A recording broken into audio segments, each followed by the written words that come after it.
আশা করছি বন্ধুরা তোমরা সবাই খুব ভালো আছো।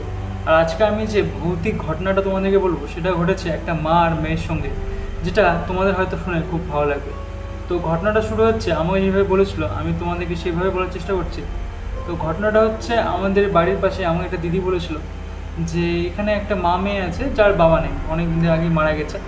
তো মা মেয়ে একদিন এই কালী পূজার পরের দিন, যত সম্ভব কালী পূজার পরের দিন সন্ধ্যাবেলা কালী ঠাকুর দেখতে বেরিয়েছিল। এবার দেখে টেকে মোটামুটি সন্ধ্যায় বাড়ি ফিরতে ফিরতে মোটামুটি এই 11টা সাড়ে 11টা বেজে গেছে। এবার ওরা যেই বাড়ির রাস্তা দিয়ে আসে সেই বাড়ির রাস্তাতেই একটা কালী ঠাকুরের মন্দির পড়ে। এবার নর্মালি ওরা আসছে সন্ধ্যা মোটামুটি এই রাত্রি মোটামুটি 11টার দিকে। আস্তে আস্তে হঠাৎ মায়ের সন্দেহ হয় যে মনে হচ্ছে আমাদের দুজনের পিছনেও কেউ মনে হয় আসছে ঠকঠক ঠকঠক করতে করতে। মানে একটা বয়স্ক মানুষ যেরকম খড়ম বাইরে হাঁটলে যেরকম শব্দ হয় না, ওরকম শব্দ হচ্ছে। তো মাটা একবার পিছনে তাকালো অন্ধকারের মধ্যে। তো তাই সে দেখলো যে কই কেউ তো নেই। ওর কিছুক্ষণ পর মেয়ে তো প্রথমে শুনতে পারেনি মা কেন তাকালো পিছনের দিকে, মানে ওই খেয়ালও করেনি যে কেন তাকালো মা। তারপর মা মেয়ে যাচ্ছে ওরকম। এবার যখন কালী মন্দিরের কাছে চলে এসেছে মা মেয়ে, মানে বাড়ির একটু আগে যেহেতু কালী মন্দির আছে, যখন কাছে চলে এসেছে তখন হঠাৎ করে মেয়েও শব্দ পেয়েছে যে পিছন দিকে কেউ মনে হচ্ছে হেঁটে আসছে। অত রাতে স্বাভাবিক ব্যাপার যে দুটো মেয়ে একা একাই রাস্তাতে হেঁটে হেঁটে যাচ্ছে বাড়ি, কেউ নেই রাস্তাতে কালী পূজার পরের দিন, একটু ভয় তো লাগবেই। তো এবার মেয়েও ঘুরে পিছনে তাকায়, হঠাৎ সে দেখে যে কিছু নেই, কিন্তু মনে হচ্ছে কারো ছায়া যেন দাঁড়িয়ে আছে। মানে অন্ধকারে হয় না যে কেউ যদি দাঁড়িয়ে থাকে একদম অন্ধকারে, তো হালকা একটু বোঝা যায় যে একটা মানুষের আভার মতো কিছু দেখা যাচ্ছে, কিন্তু অস্পষ্ট। তো ওরকম মেয়ে দেখতে পায়। এবার মেয়ে মাকে বলে, মা তাড়াতাড়ি চলো তাড়াতাড়ি চলো, আমার একটু কেমন মনে হচ্ছে, জিনিসটা ঠিক মনে হচ্ছে না। এবার মেয়ে ভেবেছে যে হয়তো কোনো লোক, বদমাশ লোক হয়তো তাদের পিছন নিয়েছে। আর যা স্বাভাবিক ব্যাপার, হতেই পারে অত রাতে, এখন তো বুঝতেই পারছো সব ব্যাপারগুলো। তো মা মেয়ে ধীরে ধীরে কালী মন্দিরটা পার হয়ে সেদিনকার মতো তো বাড়ি ঢুকে যায়। এবার সেদিন একটা ব্যাপার হয়েছিল কি, যে কালী মন্দিরের পরে একটা ক্লাব পড়ে। তো ক্লাবে রাতে মোটামুটি 12টা 1টা পর্যন্ত ছেলেপেলেরা ক্যারাম বোর্ড খেলে। তো ক্যারাম বোর্ড খেলছে, তো ওদের পাশ দিয়ে যেতে হয়। তো কালী মন্দির পার হয়ে ক্লাবের পর হচ্ছে ওদের বাড়ি, 2-3টে বিল্ডিংয়ের পরেই ওদের বাড়ি। তো গেল।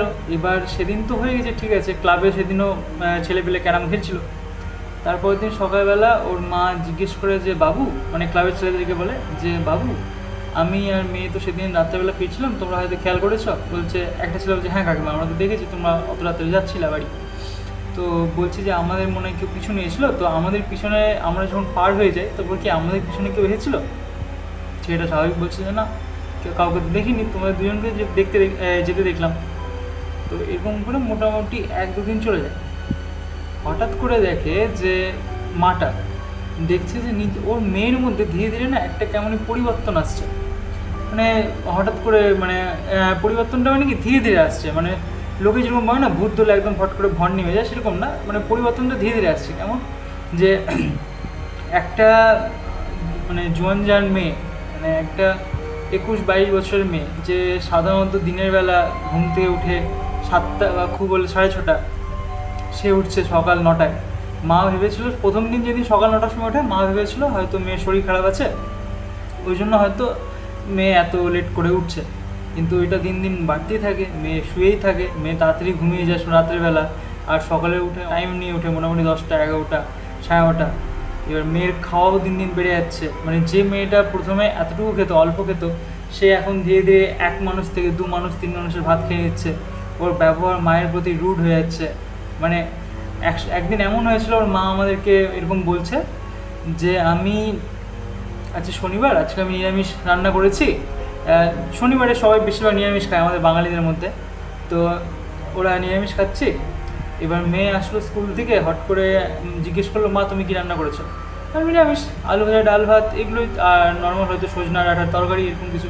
বলছে হ্যাঁ মাছ খাওনি, মাংস খাওনি? হ্যাঁ তুমি যাও না, আমি মাছ ছাড়া মাংস ছাড়া খেতে পারি না। এবার ওর মা বলছে তুই তো এমনিতেও মাছ খাস না, তোর তো বলে গন্ধ লাগে, আর মাংস তুই 2-1 পিস খাস। হঠাৎ শনিবার, তুই তো জানিস ছোটোবেলা থেকে যে এই শনিবার করে আমরা নিরামিষ খাই, হঠাৎ তোরা তো মাছ মাংস খাওয়ার শখ। তো এটা নিয়ে ধীরে ধীরে মা মেয়ের মধ্যে এত মানে ঝগড়াটা বেড়ে যায় যে পাড়া প্রতিবেশীও সবাই জড়ো হয়ে যায় ওদের বাড়িতে। এমনকি মেয়ে লাস্টে মাকে মানে মারার জন্য একটা ওই যেটা রান্না করার যে সাঁড়াশি হয়, সেটা নিয়ে মাকে মারতে দৌড়িয়ে গেছিলো। সেদিন মায়ের মনে হয়েছিল যে আমার মেয়ের মধ্যে কিছু একটা হয়েছে। সেদিনকার পর থেকে, কালী পূজার পরের দিন রাত্রি থেকে আমার মেয়ের মধ্যে কিছু বাজে হয়েছে। আর আজকে ঘটনা, যে মেয়ে আমার সঙ্গে ভালো মতো কথা বলতো, ছোটো থেকে আমি ওকে মানুষ করেছি, সে মেয়ে আজকে আমাকে মারতে আসছে। তো এরপর প্রথমে দেখুন, লোকে বলে কি যে ভূত ধরলে মানুষ পাগলের মতো আচরণ করে, উল্টোপাল্টা বকে। তখন বলে কি ভূত ধরেনি, হয়তো ওর মাথায় কোনো সমস্যা দিয়েছে, তুমি ডাক্তার কাছে যাও। কিন্তু ব্যাপারটা হচ্ছে মেয়ে তো ঠিক আছে, তো ডাক্তারের কাছে কেন নিয়ে যাবো? কিন্তু মেয়ের শুধু আচরণ দিন পাল্টে যাচ্ছে এরকম করে। তখন একজন বলল যে তুমি একটা কাজ করো, তুমি পারলে একটু মেয়েকে ঝাড়িয়ে নিয়ে এসো। হয়তো মেয়ে স্কুল থেকে দুপুরবেলা আসে, হয়তো হাওয়াটা লেগে গেছে। মানে বাঙালিদের মধ্যে হাওয়া মানেও কী বলবো, একটা খারাপ অপশক্তি। যেটা হাওয়া মানে একটা ভেবে নাও কিছু হয় হয়তো, যেটা দুপুরবেলা হাওয়াতে বা চুল যদি ছাড়া থাকে তোমার, তাহলে ধরে নেয়। মানে একটা খারাপ কিছু তোমার ধরে, যা তোমাকে পরবর্তী জীবনে ডিস্টার্ব করে। তো এরকম বলছে হাওয়াটা লেগেছে, হয়তো তুমি মসজিদে গিয়ে কিছু টাকা দিয়ে জল পোড়া নিয়ে এসে তোমার বেটিকে খাও, বা তোমার মেয়েকে একটু ছাড়িয়ে নাও। এবার মেয়েকে যেদিন নিয়ে গিয়েছে মসজিদে, সেদিন মেয়ে আর কিছুতেই ঢুকবে না মসজিদের ভিতর। না, আমি যাবো না, আমি মসজিদে ঢুকবো না। কেন নিয়ে যাচ্ছ আমাকে মসজিদে? আমি ঠিক আছি। তোমরা কি ভেবেছো আমি কি আমাকে কি ভূতে ধরেছে? তোমরা আমাকে কেন নিয়েছো ভিতরে মসজিদে? আমি কিছু করতে পারবো না। মানে মেয়ে রীতিমতো মসজিদে ঢুকতে চাইছে না। মসজিদের রীতিমতো যে থাকেন, মানে মসজিদের যেটা কী বলো ওটা, আমি তো জানি না, ওখানকার যে মেন পুরোহিত থাকেন মসজিদের, যথাসময় মৌলবি বলে ওনাকে। তো উনি এসেছেন, আবার ওনার সঙ্গে 2-3 জন আরও এসেছেন। বাইরে রাস্তায় যারা দাঁড়িয়েছিল, ওরা তো দেখছিলো যে মেয়ে ঢুকতে এসেছে, তার মানে মেয়ের মধ্যে কিছু ফল্ট আছে। রীতিমতো 3 জন ধরে আছে মেয়েটাকে, আর সঙ্গে ওর মাও। 4 জন মিলে সেই মেয়েটা কোনো মতো মানে ঢুকাতেই পারছে না মসজিদে, এত শক্তি শরীরে। তো এত শক্তি, এবার তোমার যেটা হয় কোনো মতো ঠেলে ঠুলে ঢুকানো, এটা যেটা সত্যি ঘটনা।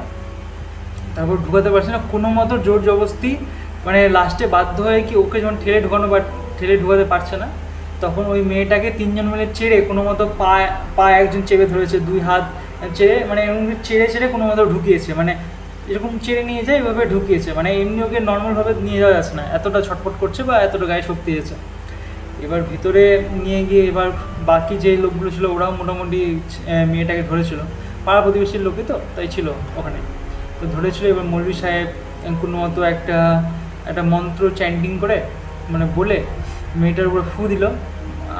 আমি এটা দেখেছি, আমার বোনকেও মাঝে মাঝে ঝাড়াতে যেতে হয়। এমনি ছোটো বাচ্চা যখন ছিল তখন আমি দেখেছি যে একটা মন্ত্র বলার পর ফু দেয়। তো যখনই ফু দিয়েছে মৌলভী সাহেব, তখন হঠাৎ করে না মেয়েটা অজ্ঞান হয়ে গেছে। এবার কিছুদিন পর মানে তারপর কিছু একটা দিয়েছে, তাবিজ টাবিজ কিছু দিয়েছে হয়তো। তারপর কিছুদিন পর বলছে যে মৌলভী সাহেব বলছে যে তোমার বাড়ির দক্ষিণ দিকে যাও, দক্ষিণ দিকে তুমি এই দক্ষিণ দিকে হয়তো কোনো গাছ আছে তোমাদের বাড়ির। তো ওই মনেটা বলছে হ্যাঁ পেয়ারা গাছ আছে দক্ষিণ দিকে। বলছে পেয়ারা গাছের নিচে বা কোনো গাছের নিচে, ওর আশেপাশে কোনো যদি আরও গাছ থাকে, ওর গাছের নিচে কোনো একটা গাছের নিচে কিছু একটা হয়তো কিল দিয়ে পোতা আছে, ওই জিনিসটাকে নিয়ে আসো। এবার মা গিয়েছে, এবার পেয়ারা গাছের নিচে সবথেকে প্রথমে দেখেছে, কারণ ওখানে সবথেকে বড় পেয়ারা গাছ। পেয়ারা গাছটা পেয়ারা গাছটা যেটা শিকড় আছে ওটা খুঁড়ে দেখছে যে একটা ছোট্ট গোল করে পুটলি আছে, পুটলিটাতে মোটামুটি 2টো মানে পেরেক মারা আছে, একটা এদিক দিয়ে আর একটা মানে কি তার উপর আরেকটু দিকে এই দিয়ে, মানে 2ভাবে পেরেক মারা আছে। যেন দেখে মনে হচ্ছে যে কেউ ইচ্ছা করে ওটা করেছে, সবাই ইচ্ছা করেই করেছে। এবার ওটাকে মৌলভী সাহেবের কাছে নিয়ে আসে। মৌলভী সাহেব তখন ওটা ঝাড়ফুঁক করিয়ে বলছে যে তোমাদের নিজেরই কেউ তোমাদের সম্পত্তি নেওয়ার জন্য এরকম তোমাদের উপরে কালো জাদু করেছে বা কোনো একটা খারাপ জিনিসকে পিছনে লাগিয়েছে। স্বাভাবিক ব্যাপার, তোমাদেরকে তো ভিডিও প্রথমে বললাম যে আসলে ব্যাপারটা হলো মেয়ে বাবা মারা গেছে। এবার বাবা মারা গেছে মানে বাবাদের তরফ থেকে কোনো যারা আত্মীয়রা আছে, ওরা অবশ্যই কিছু হয়তো সম্পত্তির ভাগাভাগির জন্য কিছু চেষ্টা করেছে হয়তো। সেই জন্যই একটা খারাপ কিছু চালান করে যাতে মেয়ে যাতে কোনো মতো সেই বাড়ি ছেড়ে চলে যায় বা কিছু একটা খারাপ কিছু হয়ে যায় আর পুরো সম্পত্তি অন্যদের হয়ে যায়, ওই জন্যই হয়তো এই প্ল্যানিংটা করেছিল। তো আলটিমেটলি মানে প্ল্যানটা সাকসেস হয়নি, আর এখন মেয়ে ঠিকই আছে।